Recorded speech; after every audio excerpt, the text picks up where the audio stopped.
నామములో అందరికి వందనాలు. పరిశుద్ధ గ్రంథం నుంచి, బైబిల్ ఉన్నవారు పరిశుద్ధ గ్రంథం నుంచి మొదటి సమూయేలు గ్రంథం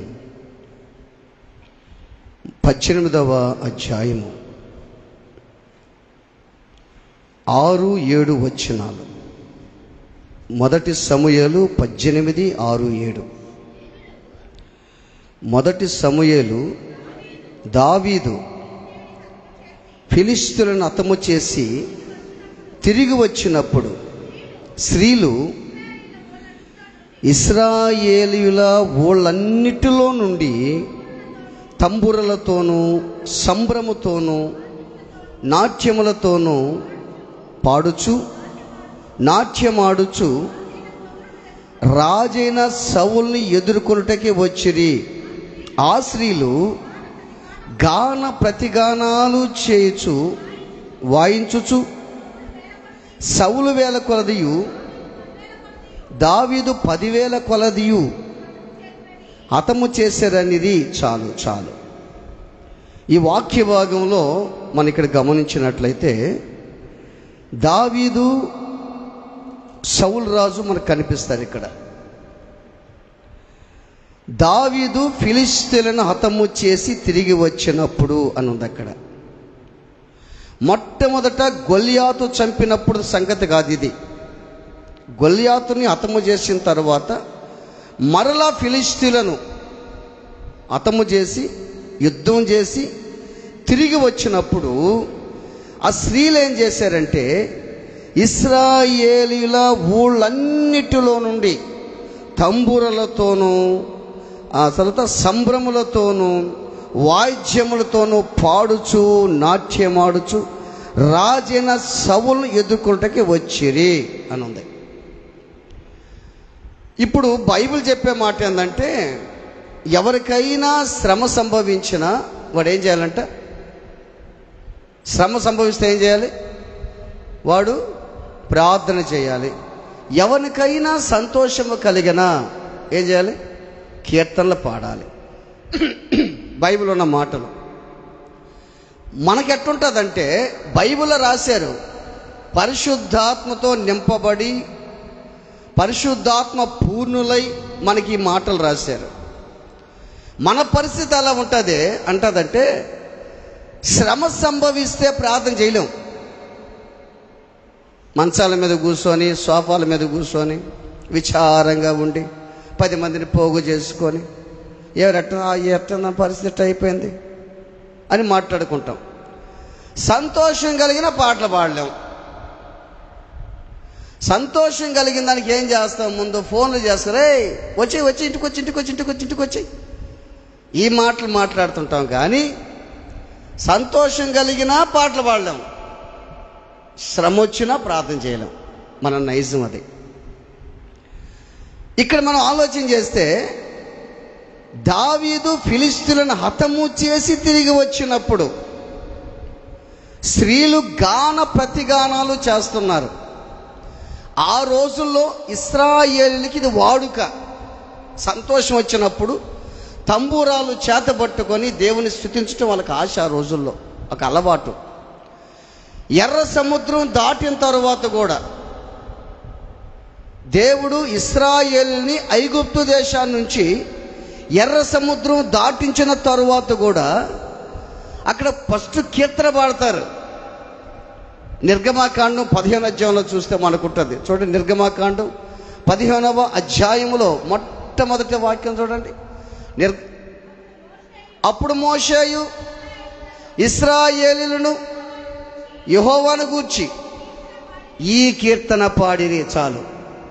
అంటే ఎందుకు? వాళ్ళకి ఏం కలిగింది? సంతోషం. ఎందుకు? ఎర్ర సముద్రాన్ని పాయలుగా చీల్చితే, అద్భుతాలు చేస్తే, దేవుడు ఇన్ని కార్యాలు చేస్తే స్తుతించకుండా సంతోషించకుండా ఎలా ఉండగలము? మరి నీ పట్ల ఎన్నెన్నో కార్యాలు చేశాడు కదా దేవుడు, ఎన్నెన్నో అద్భుతాలు చేశాడు కదా దేవుడు. నువ్వు ఎలా దేవుని స్తుతిస్తున్న ఒక ప్రశ్నించుకో. ఇక్కడ ఫిలిష్తీయులను హతము చేసి తిరిగి వచ్చినప్పుడు తంబురలతో నాట్యముతో దేవుని స్తుతించారంట. అదే నిర్గమాకాండం 15:20 చూడండి.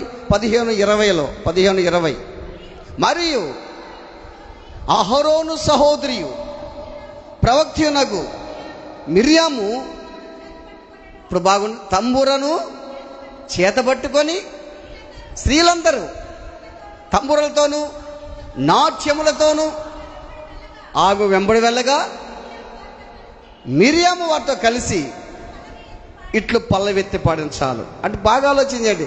సంతోషం కలిగింది కాబట్టి దేవుని స్తుతిస్తూ నాట్యం ఆడుతున్నారు వాళ్ళు. అంటే నాట్యం అంటే బ్రేక్ డాన్సులు కాదు, సినిమాలో స్టెప్స్ కాదు. ఇశ్రాయేలీలు దేవుని స్తుతిస్తారు తెలుసా? దేవుణ్ణి వాళ్ళు నాట్యం చేస్తారంట. ఇశ్రాయేలీలు దేవుని స్తుతించేటప్పుడు వాళ్ళు ఎట్ట నాట్యం చేస్తారంటే, దేవానికి నాట్యం, దేవానికి స్తోత్రం, ఇది అంట నాట్యం వాళ్ళది, ఇది నాట్యం వాళ్ళది, ఇటు అంటారంట నాట్యం. అటు కాకుండా అది ఎగరంట. వీళ్ళు తంబోరాలు చేత పట్టుకొని నాట్యం చేశారు. అంటే దేవునిలో మైమర్చిపోయారు. వీళ్ళు దేవుళ్ళ మైమర్చిపోతూ దేవుని ఆరాధిస్తున్నారు. కారణం ఏంటంటే ఇశ్రాయేలీలు ఫిలిష్తీయులను హతము చేసి దావీదు తిరిగి వస్తున్నప్పుడు ఈ స్త్రీలు వాళ్ళందరూ ఎదుర్కొనే దానికి వస్తున్నారు. గాన ప్రతిగానాలు చేసుకుంటూ వస్తున్నారు. తంబూరాలతో, సంభ్రములతో, నాట్యములతో పాడుచు, నాట్యమాడుచు రాజైన సౌలును ఎదుర్కొనే దానికి వచ్చారు. ఇప్పుడు ఎవరు వస్తున్నారు? వాళ్ళిద్దరూ, రాజైనటువంటి సౌలు తర్వాత దావీదు ఇద్దరు వస్తుంటే ఎవరిని ఎదుర్కొన్నారు వాళ్ళు? బాగా వినండి, దాంట్లో ఏమో రాసి ఉంది. ఎవరిని ఎదుర్కొన్నారు చెప్పండి? దావీదు వస్తున్నాడు, తర్వాత సౌలు వస్తున్నాడు. ఎవరిని ఎదుర్కొన్నారు? అదే ఎవరిని ఎదుర్కొన్నారు అంటే వాళ్ళకున్న భక్తి బాగా ఆలోచన చేయండి. మా రాజు ఎవరు? సౌలు రాజు, అంతే. మా రాజు సౌలు రాజు. అందుకని సౌలు రాజును ఎదుర్కొనే దానికి వచ్చారు వీళ్ళు. ఇప్పుడు వచ్చారు. అయితే ఆ స్త్రీలు గాన ప్రతిగానాలు చేయిచు, వాయించుచు వాళ్ళకి పాట పాడారు. ఏం పాట అది? కాదు, మొదటి సమయాలు 18లో ఏం పాట పాడి తెలుసా? సౌలు వేల కొలది, దావీదు 10,000 కొలది శత్రులను హతము చేసిరి. సౌలు వేల కొలది, దావీదు 10,000 కొలది శత్రువులను హతము చేసెను అని పాడబడారు వాళ్ళు. ఏ పాడుతున్నారు వాళ్ళు? ఎవరిని ఎదుర్కొన్నారు? సౌలు ఎదుర్కొన్నారు. సౌలు ఎదుర్కొని వీళ్ళేం పాడుతున్నారు తెలుసా? సౌలు వేల కొలది, దావీదు 10,000 కొలది శత్రువులను హతము చేసెను అని పాడుతున్నారు. ఈ పాట పాడుతూ ఉంటే ఈ మాటలు సౌలుకి ఇంపుగా లేవంట. ఇంపుగా లేవు. బాగా ఆలోచన చేయండి. దేవుని బిడ్డలారా ఆలోచన చేయి. ఆ స్త్రీలు ఉన్నారు. ఆ స్త్రీలు ఏం చేశారంటే ఎదుర్కోవటం సౌలు రాజునే ఎదుర్కొన్నారు వాళ్ళు. ఈయన మా రాజు అనుకున్నారు. దావీదు మాత్రం సైన్యాధిపతి అనుకున్నారు. దావీదు రాజు అనుకోలే వాళ్ళు. అందుకని ఏం చేశారు తెలుసా? హతము చేసింది దావీదు. 10,000 కొలతని పాట పాడితే ఆ మాటలు సౌలుకి వింపుగా లేవు. ఇంపుగా లేనందున జరిగిన విషయం ఏంటంటే కోపం తెచ్చుకొని దావీదుకు 10,000 కొలదే, నాకు 1,000 కొలదే అని స్తుతులు పాడిరే, రాజ్యం తప్ప ఏం తీసుకుంటాడు అని నాటి నుంచి దావీదు మీద విషపు చూపు చూచినట్టుగా చూస్తాం మనం. ఇది సబ్జెక్టు. ఇప్పుడు మనం ఆలోచన చేద్దాం. దావీదు మీద సౌలుకి ద్వేషం కలిగింది. సౌలు రాజు సాతాను శక్తుల చేత బాధించబడుతుంటే దావీదే వచ్చి దేవుని స్తుతిస్తూ సాతాను వెళ్ళగొడతా ఉన్నాడు. దేవుడు వెళ్ళగొడుతున్నాడు. ఇశ్రాయేలీయులు పరువు పోతుంటే, గొల్యాతు వచ్చి సవాల్ చేస్తుంటే దేవుడు దావీదును లేపి దావీదు ద్వారా అద్భుతం చేసి ఆ గొల్యాతును చంపేశాడు. ఇన్ని కార్యాలు చేస్తే సౌలు రాజుకు మాత్రం ఎట్టుంది? నాకు మాత్రం 1000 కొలదన్నారే, దావీదుకి 10,000 కొలదన్నారే, రాజ్యం తప్ప ఏం తీసుకుంటాడు అంటే, బాగా మనం ఆలోచన చేస్తే సౌలు రాజు అయినప్పటి నుంచి దేవునికి వ్యతిరేకంగా జీవిస్తూ, దేవుని మాట వినకుండా, దేవునికి అవిధేయత చూపిస్తా, ఎన్నెన్నో ఘోరమైన కార్యాలు చేస్తా దేవుని ఆత్మను, అభిషేకాన్ని కోల్పోయినాడు. సౌలు రాజును అభిషేకించింది దేవుడే, దావీదుని అభిషేకించింది దేవుడే. దావీదు అభిషేకాన్ని కాపాడుకుంటున్నాడు, సౌలు రాజు అభిషేకాన్ని పోగొట్టుకున్నాడు. చేయరాని పనులు చేసి, చేయరాని కార్యాలు చేసి ఆ అభిషేకాన్ని కోల్పోయి, కారణం ఏంటంటే తెలుసా? దేవుడు ఏదైతే వద్దన్నాడో అదే చేశాడు. ఏది చేయాలంటే అది చేయలేకపోయినాడు సౌలు రాజు. ఇన్ని కార్యాలు చేసి, పాపం చేసి పతనం అయిపోతే ఇంకొక పాపం యాడ్ చేసుకున్నాడు. ఇప్పుడు ఏం పాపం అది? ఏ పాపం? అసూయ, జలసి, అసూయ. ఇప్పుడు బాగా ఆలోచన చేయి. విశ్వాసులు ఎట్టున్నారంటే యేసుని నమ్ముకున్నారు, ప్రార్థన చేస్తున్నారు, స్తుతిస్తున్నారు, మందిరానికి వస్తున్నారు, పాటలు పాడుతున్నారు, క్రమంగా కోటాలకు వస్తున్నారు, అన్నీ చేస్తున్నారు. వాళ్ళు చేసే పాపాలు, మిస్టేక్స్ వాళ్ళకి తెలుసు, దేవుడికి తెలుసు. ఇన్ని పొరపాట్లు చేస్తా ఇంకొక పాపం యాడ్ చేసుకుంటున్నారు. మళ్ళా ఆ పాపాలు చాలక, ఆ పొరపాట్లు చాలక మరొక పాపాన్ని యాడ్ చేసుకుంటున్నారు. ఈరోజు ఎట్టేం తెలుసా? పక్కన ఎవరినన్ను కానీ పొగిడితే ఈ అక్కకి కోపం, బాధ. ఇంకొక అన్నను పొగిడితే ఈ అన్నకి బాధ. ఆలోచన చేయి. వాస్తవంగా ఆలోచన చేస్తే బాగా ఆలోచన చేయండి. ఒక వ్యక్తిని పొగిడితే పక్కన నువ్వు సంతోషపడాలి. నిజంగా సౌలు రాజు కానీ సంతోషపడి ఉంటే దేవుడు ఎంత దీవించేవాడు ఆయన్ని, నేను అనుకోవటం. ఆల్రెడీ అప్పటికే సౌలు రాజు పతనం అయిపోన్నాడు, మిస్టేక్ చేస్తున్నాడు.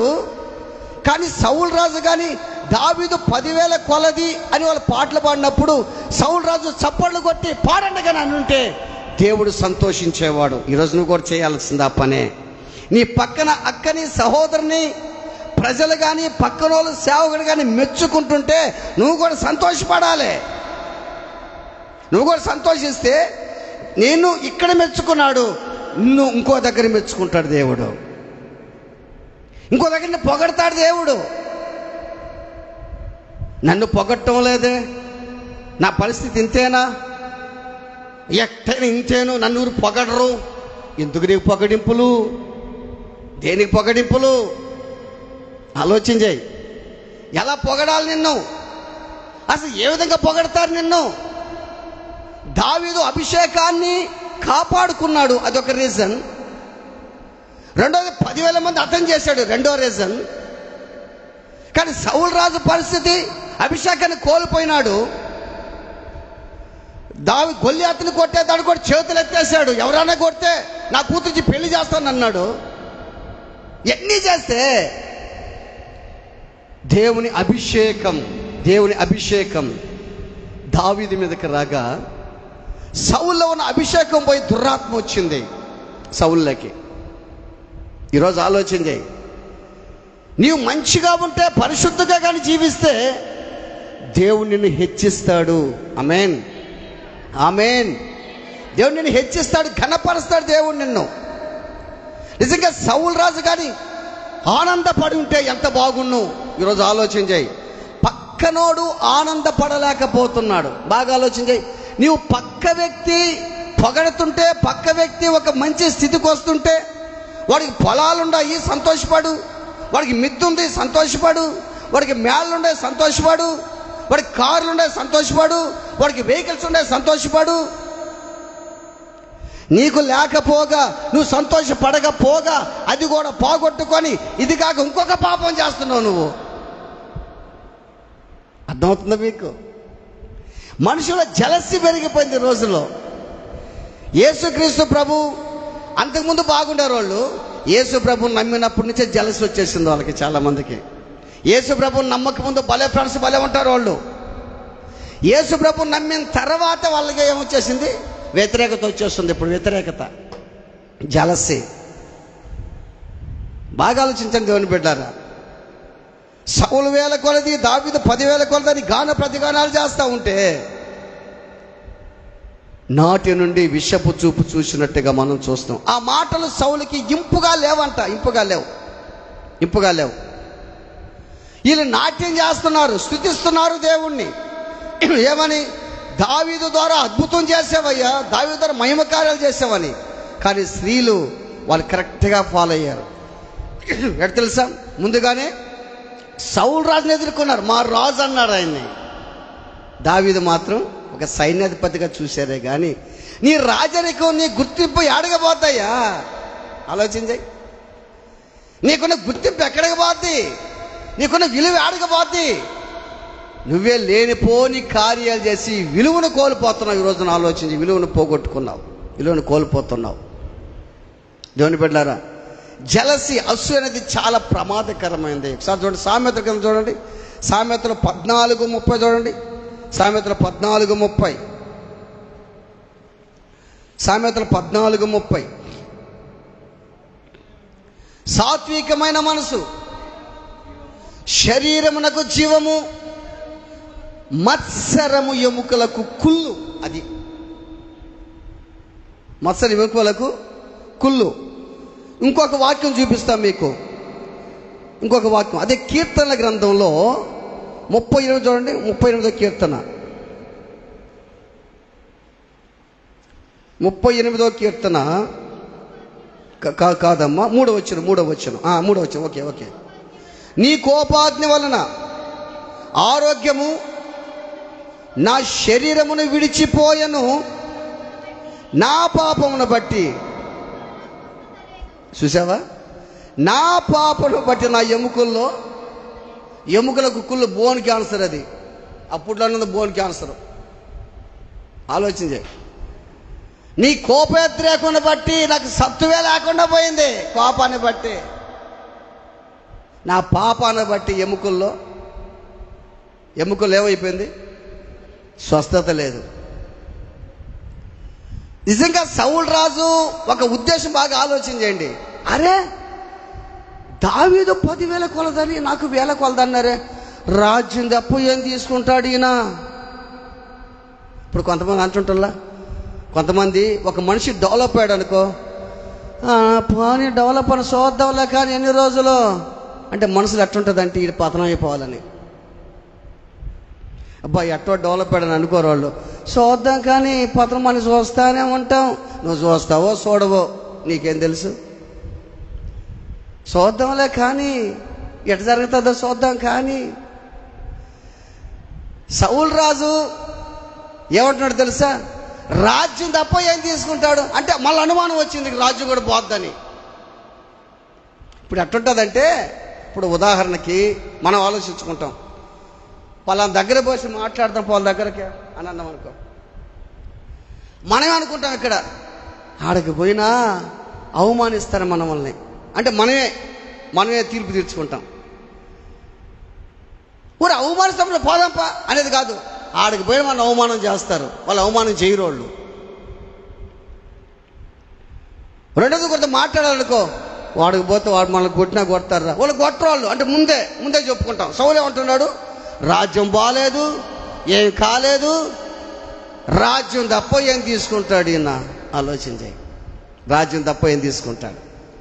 దేవుని బిడ్డలారా, సౌలు రాజు దావీదు ఇద్దరు వస్తున్న సందర్భంలో స్త్రీలు తంబురలతో వాయిస్తూ గాన ప్రతిగానాలు చేస్తున్నారు, పాటలు పాడుతున్నారు. మనం కూడా పాటలు పాడుతున్నాం కదా. మన పాటలు ఎలా ఉన్నాయి? ఒకటి, మన ఆరాధన ఎలా ఉంది? 2. నువ్వు పాడే పాట ఎలా ఉంది? ఆరాధన ఎలా ఉంది? ఆరాధన ఎట్లా చేస్తుంటాం? మనం 2 చేతులు పైకెత్తుతాం, దేవుని స్తుతిస్తుంటాం, మహిమపరుస్తుంటాం, ఘనపరుస్తుంటాం, సంతోషంగా చప్పట్లు కొడుతుంటాం, దేవుని స్తుతిగానాలు చేస్తాం. ఇందాక ఒక వాక్యం చెప్పాను మీకు, ఎవరికైనా సంతోషం కలిగినా వాడు ఏం చేయాలా? కీర్తనలు పాడాలా. శ్రమ కలిగితే 2 సందర్భాలు బాగా గుర్తుపెట్టుకోండి. సంతోషం వచ్చింది, ఆరాధన బాగా చేస్తావు, చేయవా? ఇంట్లో ట్రాజెడీ వచ్చింది, దుఃఖం వచ్చింది, ఏం చేస్తావు? అసలు గుడికే రావు అనుకో, ఇంకేం ఆరాధన, గుడికే రావు, అంతే కదా. ఇంట్లో కష్టం బాధ అనుకో, వచ్చి ప్రార్థన చేయవు కదా నువ్వు. నిజమైన ఆరాధన ఏంది తెలుసా? నిజమైన ఆరాధన చెప్తాను మీకు. నిజమైన ఆరాధన ఆదికాండం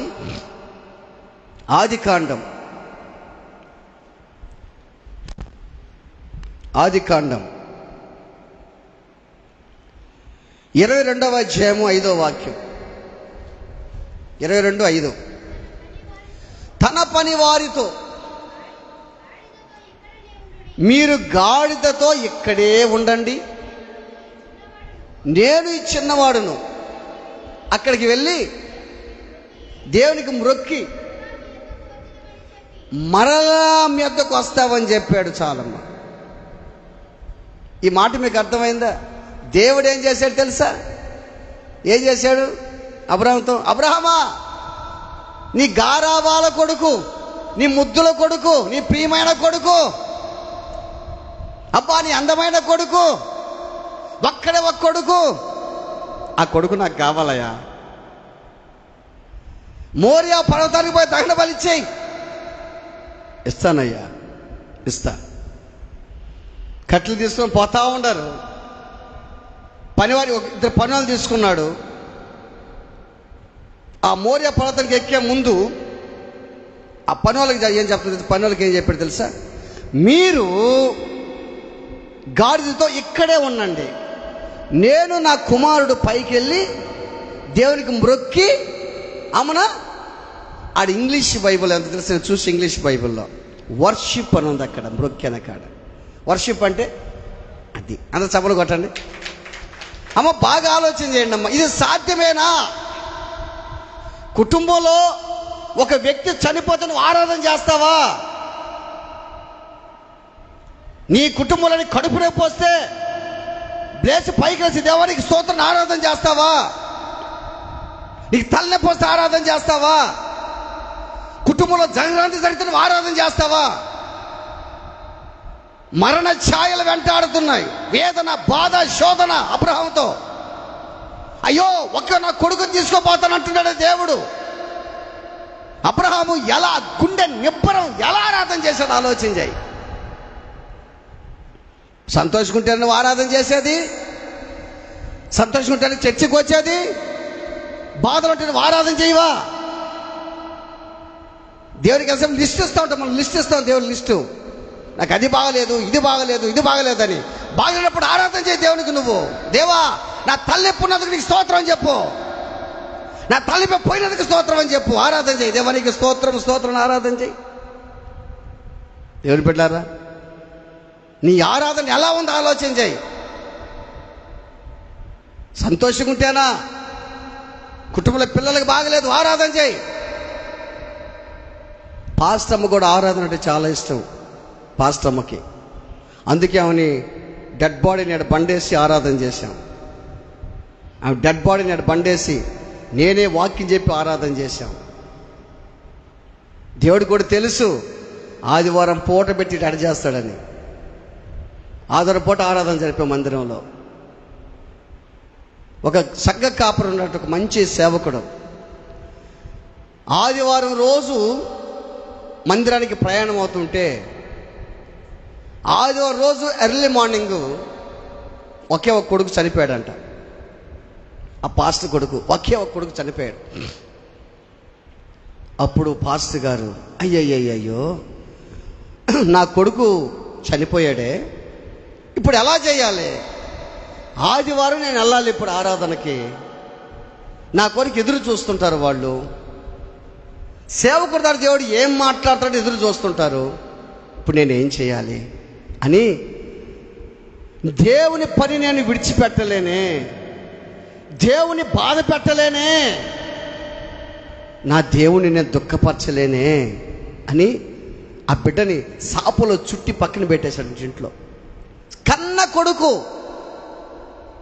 పక్కన పెట్టేసి తలుపు బుర్రేసేసి చర్చికి వచ్చేసాడు. బండో కారు చర్చికి వచ్చేసాడు. చర్చికి వచ్చేసి చర్చిలో పాటలు పాడుతున్నారు, స్తుతి ఆరాధన చేస్తే వాళ్ళతో కూడా స్తుతి ఆరాధన చేశాడు. వాళ్ళతో కూడా స్తుతి ఆరాధన చేసి వాళ్ళతో కూడా సంతోషపడి ఆరాధనలో ఆనందించాడు. దేవుణ్ణి వాక్యం చెప్పాడు. లాస్ట్ నా ప్రకటనలో అప్పుడు చెప్పాడంట, వాక్యం అంతా అయిపోయిన తర్వాత, మీరందరూ కూడా మందిరం అయిపోయిన తర్వాత నా ఒకే ఒక కొడుకు చనిపోయాడు, ఈరోజు ఎర్లీ మార్నింగ్ చనిపోయాడు, డెడ్ బాడీని ఇంట్లో పెట్టున్నాను, మీరందరూ దయచేసి బర్యాలకు రావాలని ప్రకటన చేశాడంట. ఆ మందిరంలో ఉన్న విశ్వాసి యాడునోడు లేడంట, కన్నీరు కార్చనోడు లేడంట. అబ్బా, మా కాపరి ఇట్టున్నాడా, నిజంగా కూడా కుటుంబాన్ని కూడా లెక్క చేయకుండా మా కోసం వచ్చి వాక్యం చెప్తున్నాడా. నిన్ను దేవుడు మెచ్చుకోవద్దా? ఆలోచించే. నీ కుటుంబంలో అనేకమైన కష్టాలు, వ్యాధులు, బాధలు, బలహీనతలు ఉంటే అవి పక్కన పెట్టి నువ్వు మందిరికి వచ్చి దేవుని ఆరాధిస్తే, ఒక పక్క నీకు ఆ బాధలు జ్ఞాపకం వస్తుంటే, ఆ జ్ఞాపకాన్ని బట్టి కృంగిన మనసుతో, విరిగిన మనసుతో నువ్వు దేవుని ఆరాధిస్తూ ఉంటే పరిశుద్ధాత్మ దిగి వస్తాడు. పరిశుద్ధాత్మ దేవుడు పరిశుద్ధాత్మ దిగి వస్తాడు. దేవుని బిడ్డలారా, ఆరాధన చేసేటప్పుడు దేవుడు ఎప్పుడు వస్తాడు తెలుసా?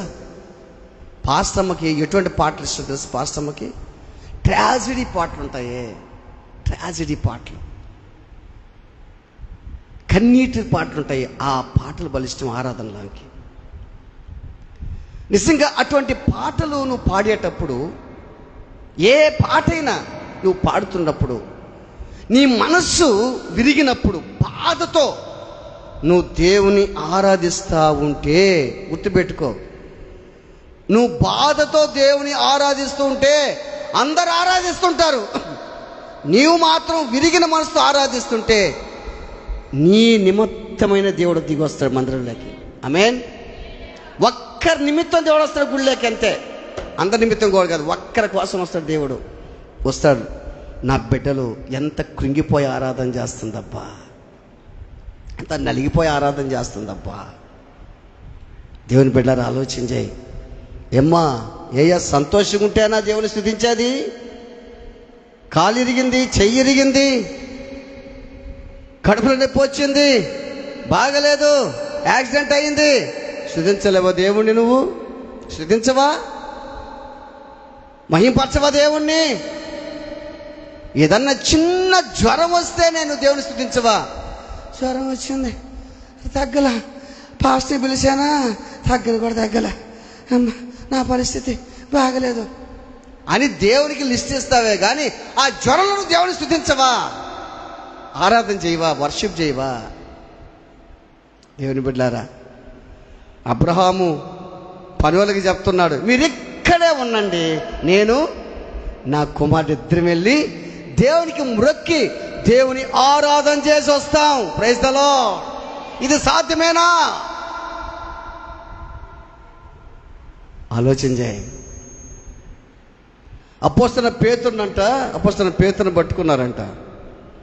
అపోస్తలుడైన పేతురుని ఇక సిలువకి వెళ్ళాలి. ఆయన సిలువకి వెళ్తా ఉంటే పేతురు భార్య నిలబడుకో ఉందంట. పేతురు భార్య పేతురుని పట్టుకొని తీసుకోపోతా ఉన్నారు, సిలువకి వేసేదానికి తలకిందులు సిలువ పోతున్నారు. పేతురు భార్య సార్ చూశాడంట. భార్య అంట పేతురుతోటి, ఏమండి బాయ్, వాడికి ఇతర దేశాలు పోయేటప్పుడు, వాడికి ఇతర దేశాలు పోతారే బాయ్ చెప్తారే, బాయ్, దేవునికి స్తోత్రం అండి, హ్యాపీగా పోయిరండి. అది ఆరాధన అంటే. ఆ వేదనలో, ఆ బాధలో వాళ్ళు ఆరాధన చేయటం చేశారు. దేవుని బిడ్డలారా చూడండి,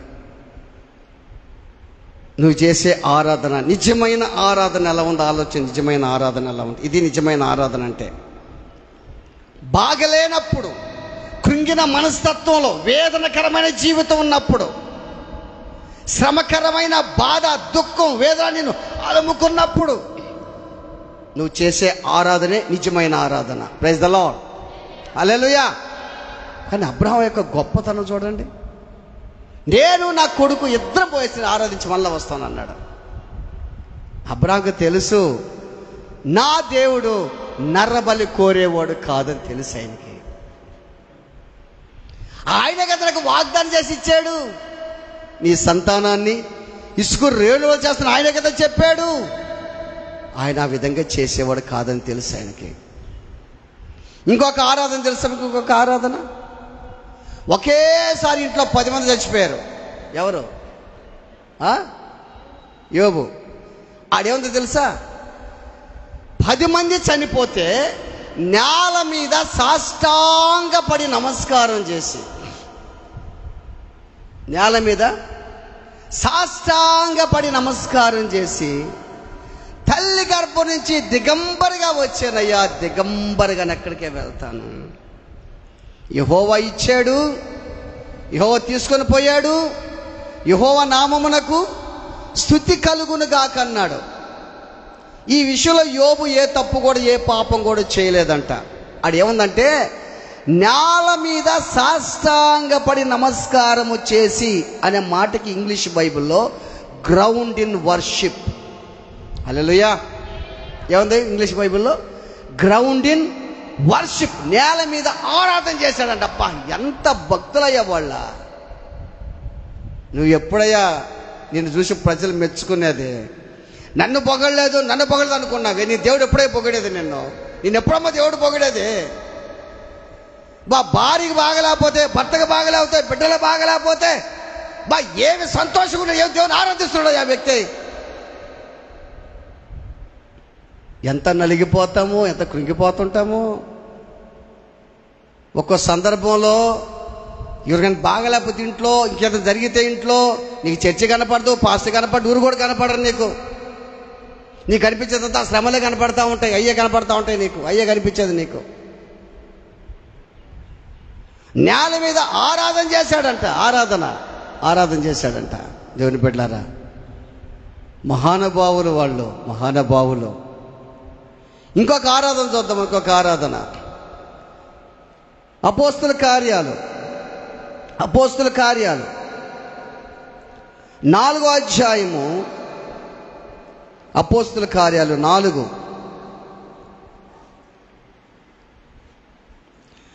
30 నుంచి 31 వచ్చినాలు. ప్రభువా, ఈ సమయమందు రోగులను స్వస్థపరచుటకును నీ పరిశుద్ధ సేవకుడైన యేసు నామము ద్వారా సూచక క్రియలను, మహత్కార్యములను చేయుటకును నీ చేయి చాచి ఉండగా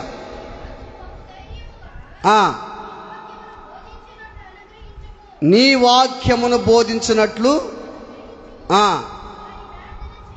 ఇప్పుడు బాగానండి. వారు ప్రార్థన చేయగానే వారి కూడి ఉన్న చోటు కంపించను.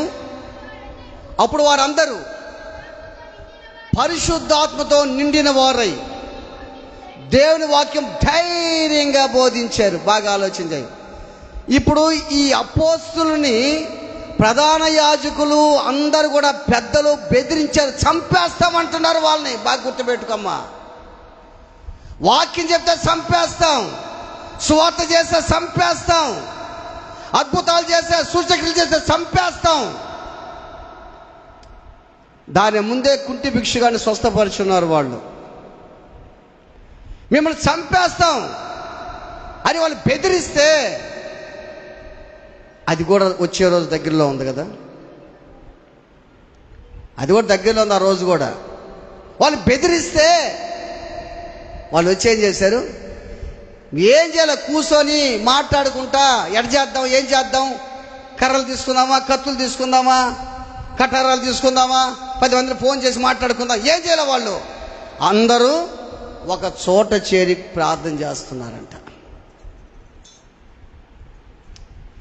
ఇటువంటి ప్రాబ్లమ్స్ వస్తూ ఉంటే వాటి ప్రార్థన చేయాలి. అది నిజమైన ఆరాధన అంటే. నిన్ను బెదిరించే వాళ్ళు ఉన్నారు, నిన్ను కొట్టేవాళ్ళు, తిట్టేవాళ్ళు ఉన్నారు.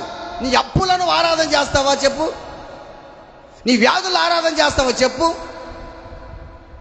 నీ భర్తని దూషించాడు, ఆరాధన చేయి. నీ బిడ్డల మాటల్లో ఆరాధన చేయి. ఆ ప్రధాన యాజకులు, ఆ పెద్దలు వాళ్ళని తిట్టి, వాళ్ళని కొట్టి చంపేస్తామని బెదిరిస్తే వాళ్ళందరూ ఒక దగ్గర కూర్చొని దేనికోసం ప్రార్థన చేశారు వాళ్ళు చెప్పండి? అదే మీకు ఆన్సర్ కూడా అక్కడే ఉంది. రోగును స్వస్థపరిచేదానికి, అద్భుతాలు చేసేదానికి, మహత్కార్యాలు చేసేదానికి, సూచక్రియలు చేసేదానికి నీ చెయ్యి చాపయ్యా. వాళ్ళందరూ చేరి ప్రార్థిస్తుగా వాళ్ళు కూర్చున్న ఆ స్థలం అంతా భూమి కంపించింది. ఆ తర్వాత ఏముంది అక్కడ? వాళ్ళందరూ నింపబడి, ఇది దేనికోసం చేశారు ప్రార్థన? వాళ్ళు దేనికోసం చేశారు? అయ్యా వాళ్ళని నువ్వు కొట్టు, వాళ్ళని చూసుకో, వాళ్ళని తిట్టు, నాకు బాగలేదు, నాకు గుండె నొప్పి, కాలు నొప్పి, చేతులు నొప్పి, నడుము నొప్పి, నా కుటుంబంలో బాగలేదు, అప్పులు ఉన్నాయి, సమస్యలు ఉన్నాయి, రోగాలు, ఇగా చేయలా. ధైర్యం కోసం చేశారు. అంత చప్పులు కొట్టండి. ధైర్యం. ఇది నిజమైన ఆరాధన. నీ కార్యం, నీ సువార్త చేయాలి కదా, ప్రజలు అద్భుతాలు జరగాలి కదా, వాక్యం ప్రకటించాలి కదా. ఇప్పుడు మాకేం కావాలి? ధైర్యం కావాలి. వాళ్ళందరూ కూర్చున్న చోట ప్రార్థన చేయగా భూమి కంపించగా వాళ్ళు పరిశుద్ధాత్మతో నింపబడిన వారై ధైర్యంగా సువార్తను, వాక్యాన్ని ప్రకటించారు. వాళ్ళు నిజమైన ఆరాధనలో. ఏదో మామూలుగా ఆరాధన చేస్తున్నాం, ఏదో నిలబడి అందరి చేతుల పైకెత్తని ఆరాధన చేస్తూ యేసుబాబు కూడా ఆరాధన చేస్తున్నాడు. అది కాదు. నువ్వు ఆరాధన ఎట్ట ఆరాధన చేస్తున్నావు దేవుని గుర్తుపెట్టుకో. ఇంట్లో నీకు పరిస్థితి బాగలేదా, మందిరం దగ్గర ఆరాధన చేయి. అది నిజమైన ఆరాధన. ఇంట్లో ప్రాబ్లం వచ్చేసిందా, కష్టం వచ్చేసిందా, విపత్తు వచ్చేసిందా, ఇంట్లో ఉండబాకు, దగ్గర. అది నిజమైన ఆరాధన. సంతోషంగా ఉంటే ఇంకేముంది? త్రిల్లే ఉందయ్యా. దుఃఖంలో ఉంటే చేసేది కదా నిజమైన ఆరాధన. అది నిజమైన ఆరాధన. మనకు అబ్రహాము నిజమైన ఆరాధన చేశాడు, యోబు నిజమైన ఆరాధన చేశారు. వాళ్ళు ఆ నిజమైన ఆరాధన కానీ నువ్వు చేస్తే, నువ్వు కళ్ళు మూసుకొని దేవుని స్తుతిస్తే, దేవుడు నీ ముందే నిలబడి ఉంటాడు. ఆమేన్. హల్లెలూయా, హల్లెలూయా. దేవుని బిడ్డలారా ఆలోచించాయి. సౌలు వేల కొలది, దావీదు 10,000 కొలది నాట్యం చేస్తున్నారు, తంబురాలు చేత పట్టుకున్నారు, దేవుని స్తుతిస్తున్నారు, పాట పాడుతున్నారు. తప్పు లేదు పాటలు పాడటంలో. మనం పాడే పాటలు దేవుడు వినాలి. నీ గొంతు బాగున్నా బాగలేకపోయినా సరే నువ్వు ఆత్మీయంగా పాడాలి. దేవుడు వినాలి ఆ పాటలు. ఆ పాటలు దేవుడు వినాలి. భూమికి పునాదులు వేయక ముందు భూలోకంలో దేవదూతలు పాటలు పాడారంట. బాగానండి చెప్పిన ముగిచ్చేస్తాను. భూమికి పునాదులు వేయక ముందు దేవదూతలు పాటలు పాడితే భూలోకంలో వినేదానికి మనుషులు ఊరు లేరంట. యేసు ప్రభు పుట్టినప్పుడు దేవదూతలు పాటలు పాడారు. ఏమని? సర్వోన్నతమైన స్థలము దేవునికి మహిమని పాటలు పాడారు. అప్పుడు భూలోకంలో గొల్లలు విన్నారు, ప్రజలందరూ విన్నారు. ఈ రోజున రక్షించబడిన, బాగా గుర్తుపెట్టుకోండి అందరికీ, రక్షించబడిన మారు మనసు పొందిన మనుషులు పాటలు పాడితే దేవదూతలు ఆలకిస్తాయి. Praise the lord. దేవుడు ఆలకిస్తాడు, దేవుడు దిగి వస్తాడు నువ్వు పాట పాడితే. ఈ రోజున నిజమైన ఆరాధన నీకు అర్థమైందా? ఏదో దేవుని స్తుతించి చప్పలు కొట్టడం కాదయ్యా. నిజమే, ఈ వయసు ఈ సభను ఆరాధన చేయగలనా? ఇంట్లో పిల్లలకు బాగలేకపోతే అసలు గుడి కూడా ఇంట్లోనే ఉంటాను నేను మామూలుగా. ఒకరు వచ్చినా ఆరాధన చేయగలనా? నిజమైన ఆరాధన నాకు చూపించే ఈరోజు అయ్యా అని దేవుని దగ్గరికి వద్దాం, ప్రార్థన చేద్దాం, తల నుంచి కళ్ళు మూసుకుందాం. తల ఉంచి కళ్ళు